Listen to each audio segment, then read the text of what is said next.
দুর্গাপুজোয় Bijoya Dashami special homemade কালোজাম। বাটি আটা দিয়ে বানিয়ে ফেলুন নরম তুলতুলে কালোজাম। উপকরণ এটা বানাতে গেলে 1 বাটি আটা, বাতাসা, গুঁড়ো দুধ, অল্প ময়দা এবং বাটার, লবণ, ময়দা, গুঁড়ো দুধ এবং বাটার,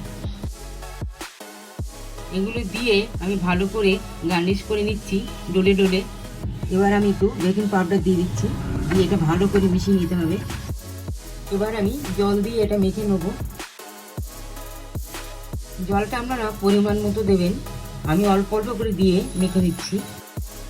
এটা ময়ান দিয়ে 5 মিনিট আমি ঢেকে রাখবো।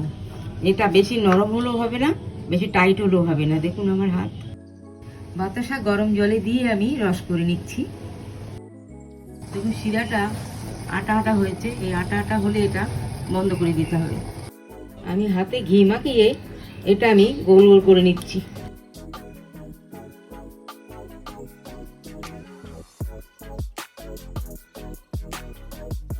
এগুলো আমার পাকানো হয়ে গেছে। এবার দেখুন তেলে দিয়ে নাড়লে হবে না, এমনি এইভাবে নাড়তে হবে।